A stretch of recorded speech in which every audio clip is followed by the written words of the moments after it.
What's going on YouTube? Welcome to my channel, Money Moves with Kay. I'm Kay, and today we're going to talk about how to get into your first real estate investment property using the house hacking strategy, okay? If that's something that you're interested in, please stay tuned for the video.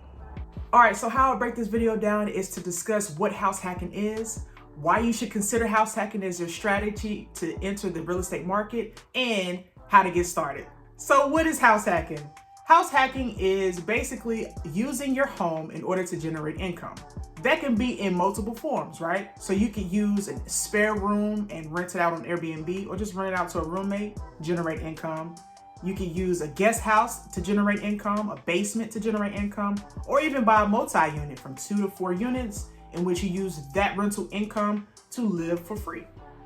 My family and I are actually using a house hacking strategy with a new construction home. So yes, you can do a new construction home and be creative and use the same strategy in order to generate income and live for free. So what we're doing is we're building a new construction home. We have a guest house that will be rented on Airbnb. If that doesn't necessarily work, which we have a good idea and have run the numbers to say that it will work, but we could always fall back on the idea of just renting out the guest house as a separate unit. After extensive research and running the numbers, that 500 square foot guest house that we will build on our new property for the new construction will actually generate enough income to pay for our entire mortgage of the whole entire construction project, which is mind-blowing to us, right?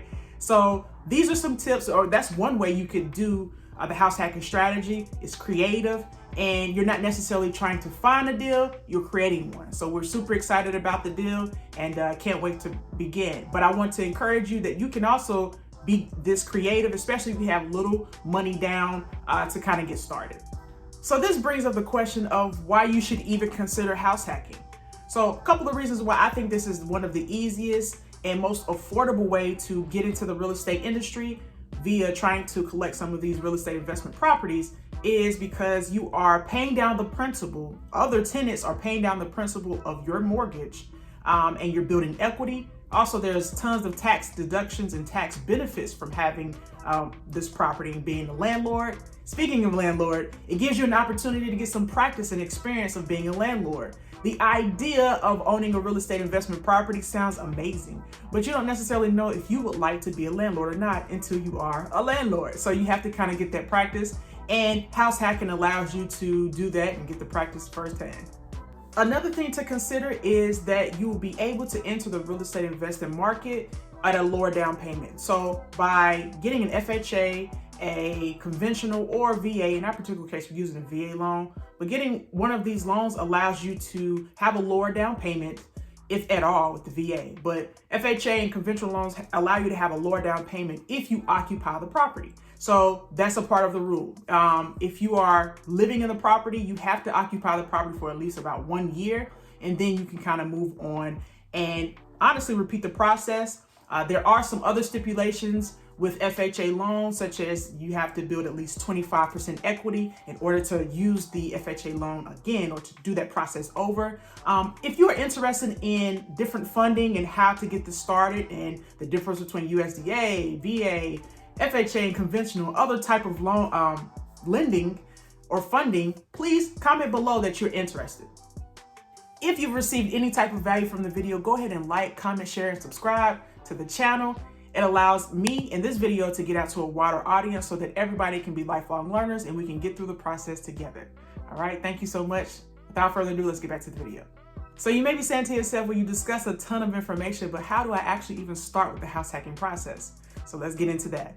So how you start is to, first of all, I would suggest that you be educated and know what is expected out of you, right? So you're going to need to have a plan. You're going to need to know the lending that's out there, the types of loans that are available to you and that you qualify for. You will also need to know what are the qualifications. What do you need to have on hand in order to get your first real estate investment property, whether it be a duplex, a quad, or whatever the case may be. What do you need in order to get this process started? So the first thing I would suggest is to know your credit score, to improve your credit score if your credit score is not up to par, okay? I actually have a video that I'll link below in the description of 5 ways to increase your credit score, or things you need to do in order to make sure your credit score is up to par to buy a house. The second thing you want to know is your debt to income ratio. So banks and lending institutions will definitely look at your debt to income ratio. They typically want it below 43%.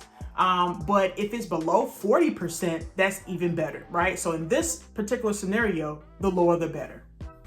Some other things to keep in mind that they're going to ask for is a down payment. They're going to ask for bank account statements. They're going to ask for at least 2 years worth of W-2s. If you're self-employed, they may ask for a reserves, meaning they want to make sure that you have at least 3 to 6, sometimes even 12 months of reserves on hand of cash to say, hey, I have the money to pay my mortgage if need be. Now, one thing I found very cool about work experience is if you're a college student, you graduate college and study in the field that you actually went to school for, right? The field that you studied for in college, you can actually use that college experience as your 2 years worth of experience when banks and lending institutions look for that experience. Now, once you get your pre-approval letter, what you do now is go try to find the property of your choice. Now, you're gonna be looking for a good neighborhood, decent schools, lower property taxes if possible, and higher rents. Those things come with time, search a good realtor, but essentially you want to find good tenants or a neighborhood in which you can rent high in order to cover your mortgage and also have a little bit of cash flow after that. The last thing I want to mention that a lot of people really don't mention, or a lot of investors don't mention when you're house hacking, is the fact that you will need some money on hand in order to not only close the property, but also have some money for repairs. Because after all, guys, you will be a landlord at this time. So if you're moving into a property, that means that you are a landlord. So a lot of times these places, whether it be a duplex or whatever the case may be for your particular situation, it may have some repairs that are needed before you have tenants move in. Sometimes you can purchase a property with tenants already in place. So the situations vary, but I kind of want to make sure you understand that you will need some money on hand in order to fix those problems that may arise. I won't say may, they will arise, essentially because, especially if a building or multi-unit has been there for years and years and years, things are bound to happen. You need to have that money on hand to fix those things. So yeah, keep in mind the reserves. That's the end of my video, guys. Thank you so much for making it to this point. I truly appreciate it. I'm a growing channel, so anybody that makes it to this point, y'all are rock stars, all right? Until next time, you guys stay blessed. Peace.